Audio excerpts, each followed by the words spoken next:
என் மனதில் ஏதோ இனம் புரியாத பயம் தெரிகிறது. எனக்கு வாந்தி வருகிறது. கவலைப்படுவதற்கு ஒன்றுமில்லை ருக்கையா பேகம். இது போன்ற நேரங்களில் இப்படி இருப்பது சகஜம்தான். தங்களுக்கு குழந்தை பிறக்கும் வரையில் இது போன்ற உடல் உபாதைகள் இருக்கத்தான் செய்யும். கவலை வேண்டாம். இந்த பழத்தை சாப்பிடுங்கள். இல்லை, எனக்கு சாப்பிட பிடிக்கவில்லை. வணங்குகிறேன் ஷகன்ஷா.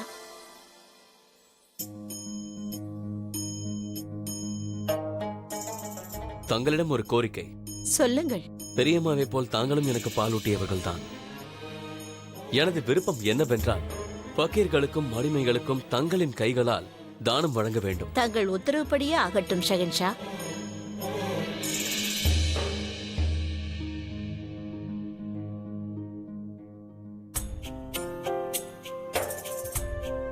விழா முடிந்து விட்டது ருக்கையா பேகம். நீ சோர்வாக இருப்பாய். உறக்கம் வரவில்லையா? இல்லை ஜலால், மனதில் ஒரு கோரிக்கை இருக்கும்போது எவ்வாறு கண்களில் உறக்கம் வரும்? குதாதான் உனது கோரிக்கையை நிறைவேற்றி விட்டாரே. நீயும் தாயாக போகிறாய். வேறு என்ன கோரிக்கை இருக்கிறது? இருக்கிறது ஜலால். நமக்கு ஆண் வாரிசுதான் பிறக்க வேண்டும். நான் உங்களுக்கு வெறும் குழந்தையை மட்டும் பெற்றுக் கொடுக்க விரும்பவில்லை. இந்த சாம்ராஜ்யத்தின் வாரிசை பெற்றுக் கொடுக்க விரும்புகிறேன்.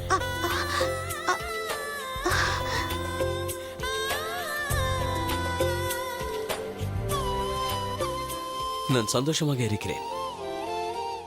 நமது வாரிசை பற்றிய அக்கறை என்னை விட உனக்குத்தான் அதிகமாக இருக்கிறது. உன்னை நினைத்து எனக்கு மிகவும் பெருமையாக இருக்கிறது ருக்கையா. சரி, இப்பொழுது சென்று ஓய்வெடுத்துக்கொள். ஜலால், இந்த நாளுக்காகத்தான் நான் காத்திருந்தேன்.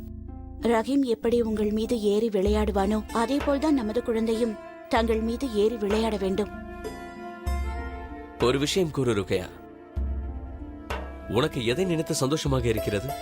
நீ தாயாவதை நினைத்தா, இல்லை நான் தந்தையாவதை நினைத்தா? கூறுகிறேன், நாம் இருவரும் பெற்றோர்கள் ஆகப் போவதை நினைத்து எனக்கு மகிழ்ச்சிதான். இருந்தாலும் எனக்கு அதிக மகிழ்ச்சியை கொடுப்பது இந்த சாம்ராஜ்யத்திற்கு வாரிசை கொடுப்பதுதான். தலையெழுத்து மிகவும் விசித்திரமானது ருக்கையா. அடுத்து ஆளப்போவது யார் என்று இயற்கைதான் முடிவு செய்யும். ஒரு ஷஹன்ஷா ஆவது நம் கையில் இல்லை.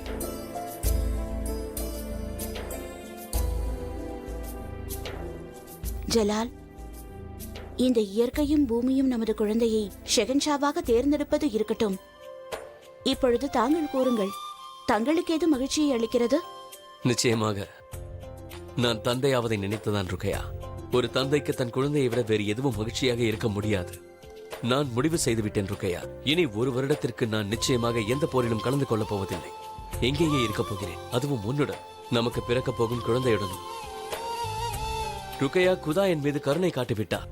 இந்த கருணைக்காக நான் அவரிடம் மனதார நன்றி கூற வேண்டும். எனக்கு ஏன் இவ்வாறு தோன்றுகிறது? தங்களுக்கு இவ்வளவு மென்மையான இதயம் இருக்கிறதா ஜலால்? குழந்தை என்று வரும்போது நிச்சயமாக ஆம். என் இதயத்திலும் ஒரு கருணை இருக்கத்தான் செய்கிறது.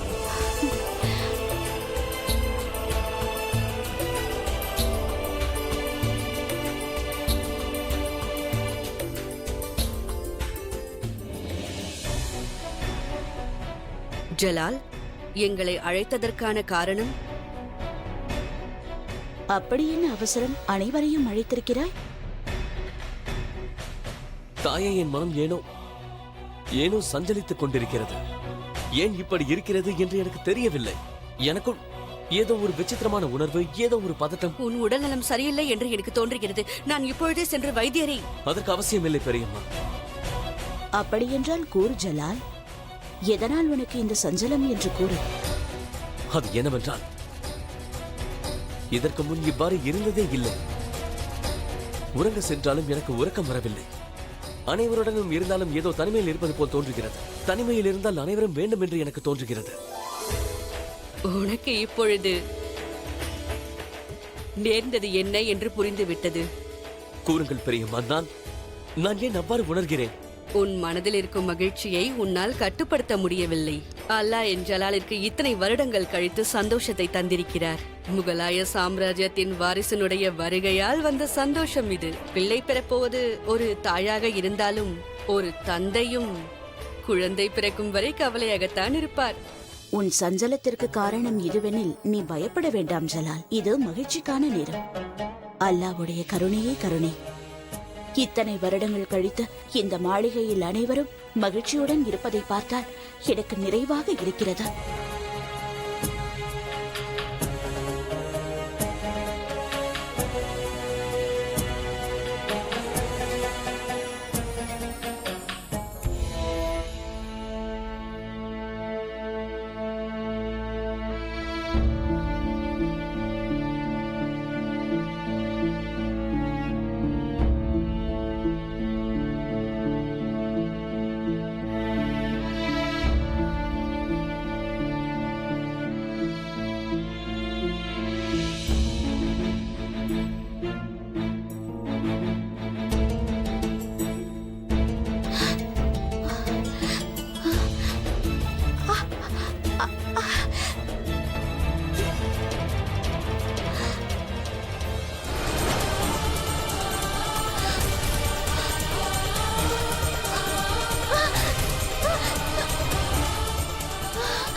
ருக்கையா,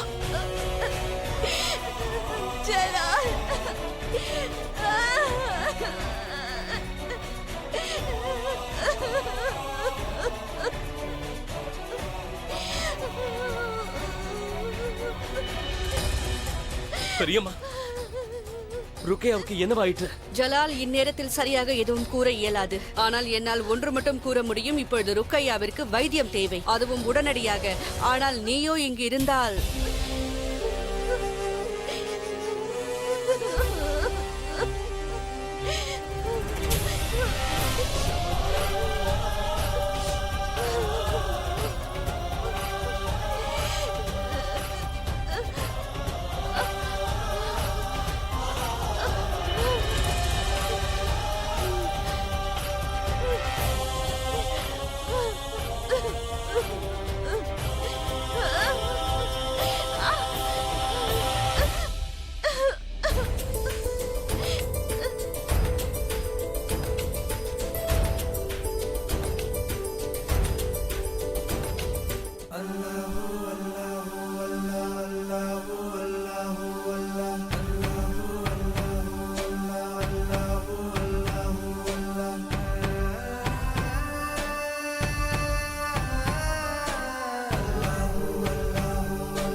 என்னவாயிற்று பெரியம்மா?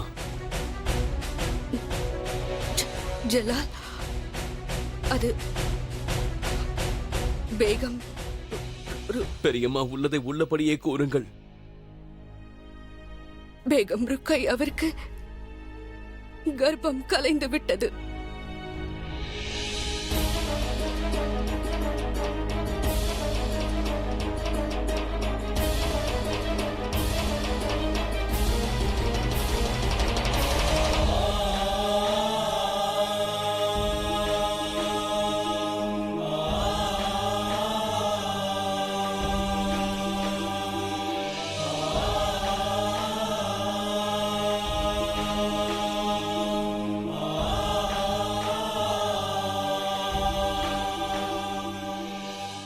நான் எவ்வளவு கனவுகள் கண்டேன். எனக்கு வாரிசு வருகிறான் என்று. என் மீது குதா ஏன் கடுமையாக நடந்து கொள்கிறார்? இல்லாத ஆசையை தூண்டுகின்றார். பிறகு வெறும் ஏமாற்றத்தை மட்டுமே அளிக்கின்றார். அவரை கருணை வாய்ந்தவர்கள் என்பார்களே, பிறகு ஏன் என் மீது கருணை காட்ட மறுக்கின்றார்? என் மீது இல்லை என்றாலும் ருக்கையா மீதாவது கருணை காட்ட வேண்டும் அல்லவா? அவள் எவ்வளவு நம்பிக்கையோடு எவ்வளவு பிரார்த்தனைகள் செய்தாள்.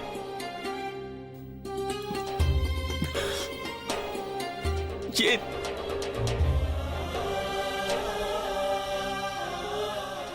உன் வேதனை எனக்கு புரிகிறது. இது உனக்கு ஏற்பட்ட ஒரு பெரிய அடி, ஆழமான காயத்தை ஏற்படுத்தி விட்டது. இப்பொழுது ருக்கையாவின் நிலையும் அதுதான். அல்லாவின் லீலைகள் விசித்திரமானது. அவர் யாருக்கு எப்பொழுது என்ன செய்வார் என்று யாருக்குமே தெரியாது ஜலால். இப்படி செய்ததால் அவருக்கு கிடைத்தது என்ன? என்னை பற்றி அவர் யோசிக்கவே இல்லை.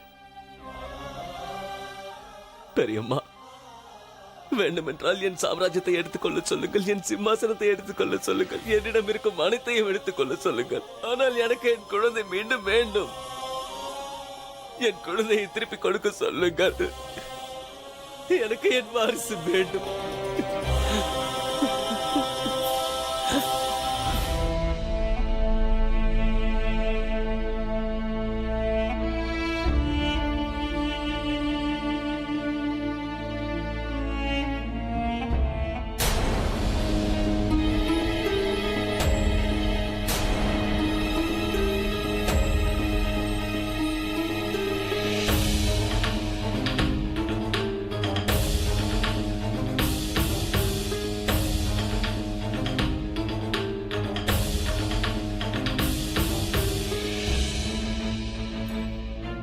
ருக்கையா பேகம், மூச்சை இழுத்து விடுங்கள்.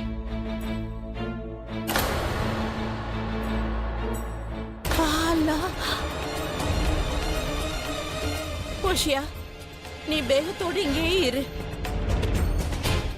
இதை தங்களால் நிச்சயமாக கூற முடியுமா? நிச்சயமாக ஷகன்ஷா, இந்த கர்ப்பம் இயற்கையாக கலையவில்லை. இது யாரோ செய்த சதி. கூற வருவதை சரியாக கூறு. ருக்கையா பேகத்திற்கு ஏதோ விஷத்தை கொடுத்திருக்கிறார்கள். இதை சாதாரணமானவர்கள் குடித்திருந்தால் ஓரளவுக்கு தான் பாதிப்பு ஏற்பட்டிருக்கும். ஆனால் கர்ப்பஸ்திரீகளுக்கு இதை கொடுத்தால் கர்ப்பத்தில் இருக்கும் சிசுவை அது அழித்துவிடும். பேகம் அவர்களின் ரத்தத்தில் அதற்கான தடயம் இருந்தது. பேகம் அவர்களின் சுவாசத்தில் கூட அது தெரிந்தது. இந்த குற்றத்தை செய்தது யார்? எனக்கும் அதுதான் புரியவில்லை. அந்த புறத்திற்கு வெளியே இருந்து வந்த எல்லா பொருளும் நான் சோதித்த பிறகுதான் உள்ளே வந்தது. ருக்கையா பேகமிற்கு அளித்த அனைத்து உணவுகளும் என் கண் முன்னேதான் சோதிக்கப்பட்டது. இவ்வாறு ஏன் நடந்திருக்க கூடாது? ருசி பார்த்த பிறகு அதில் விஷம் கலந்திருக்கலாம் அல்லவா? இந்த குற்றத்தை செய்தது யாராக இருந்தாலும் சரி, அவர்களை என் வாளை கொண்டு துண்டு துண்டாக வெட்டி எறிந்து விடுவேன். இன்னொரு விஷயம் என்னவென்றால், நமது ராஜ்யத்திற்கு உட்பட்ட எல்லையில் இது போன்ற விஷயங்கள் கிடைப்பதற்கு வாய்ப்பே இல்லை.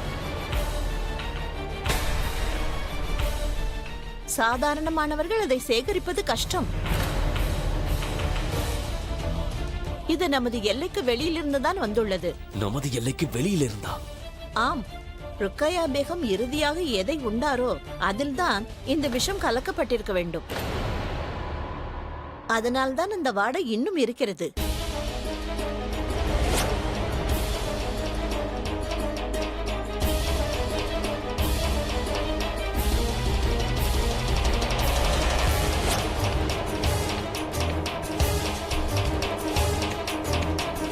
ருக்கையா பேகம் கடைசியாக சாப்பிட்டது. இடையில் பேசுவதற்கு மன்னிக்க வேண்டும். பேகம் ருக்கையாவிற்கு இறுதியாக ஜோதாதான் ஆமீரிலிருந்து கொண்டு வந்த குங்குமப்பூவை கொடுத்தார். மருத்துவர் கூறுவதை வைத்து பார்த்தால் ஜோதா பேகம் எதற்காக அவ்வாறு செய்ய போகிறார்? அது எனக்கு தெரியாது. ஆனால் முகலாய சாம்ராஜ்யத்தின் எல்லைக்கு வெளியே இருக்கும் மலை பிரதேசங்களில் இந்த செடி வளர்வதுண்டு. ராஜ்ய வைத்தியத்தில் கை தேர்ந்தவர்களால் தான் இதை செய்ய இயலும். ஒருவேளை இந்த விஷயம் மட்டும் பொய் என்று தெரிந்தால் அனைவருக்கும் முன்பாக தங்களது தலை வெட்டப்படும். என்னால் இதை நிரூபிக்க முடியும் ஹுசூர். அந்த குங்குமப்பூ டப்பாவை உடனடியாக வரவழையுங்கள்.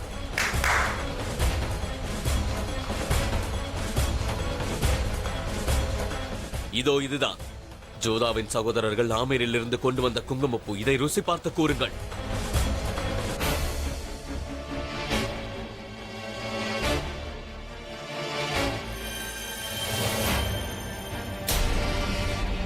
இங்கு பாருங்கள் ஷெகன்ஷா, இதுதான் விஷம் கலக்கப்பட்ட குங்குமப்பூ. நான் முன்பு கூறியது போல இது அந்த விஷப்பொடியாக இருந்தால் சாதாரணமானவர்கள் உண்டால் மயங்கி விடுவார்கள். ஆகட்டும், இப்பொழுதே இதை சோதனையிட்டு கண்டுபிடித்து விடலாம்.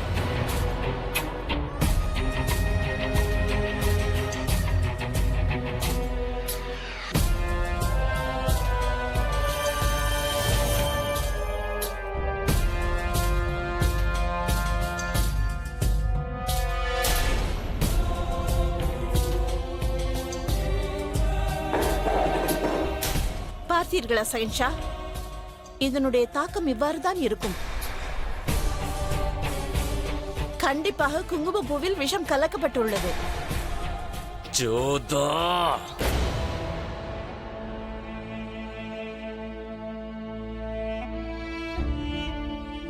ஹுசூர், மருத்துவச்சி எல்லாவற்றையும் கூறிவிட்டால் உங்களது கர்ப்பம் ஆமீரில் இருந்து கொண்டு வந்த குங்குமப்பூவால் தான் கலைந்ததா?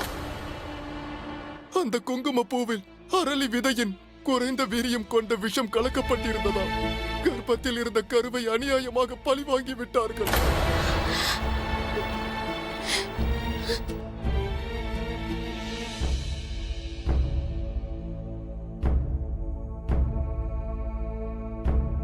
அனைவரும் செல்லுங்கள்.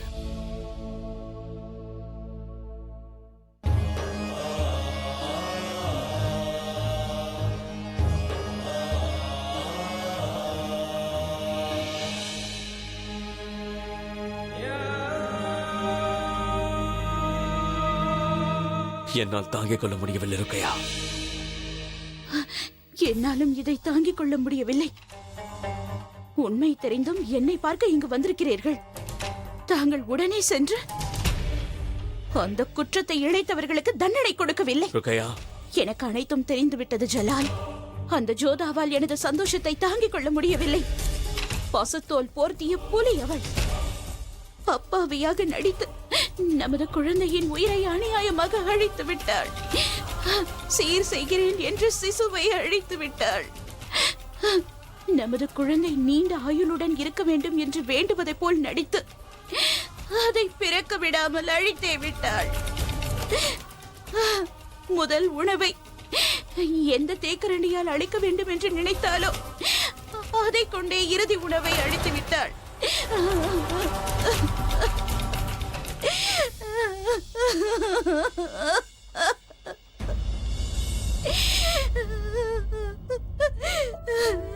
தைரியத்தை இழக்காதே ருக்கையா. கரு கலைந்து விட்டால் எவ்வாறு தைரியமாக இருக்க முடியும்? எனக்கு ஆறுதல் வேண்டாம், எனக்கு நியாயம் வேண்டும். இந்த நியாயத்தை கேட்பது ஒரு மனைவி தன் கணவனிடம் அல்ல, ஒரு தாய் இந்த ராஜ்யத்தின் ஷெகன்ஷாவிடம் கேட்கிறாள். எனக்கு நீதி வேண்டும். மரணத்தை விட பெரிய தண்டனை அந்த குற்றவாளிக்கு கிடைக்க வேண்டும்.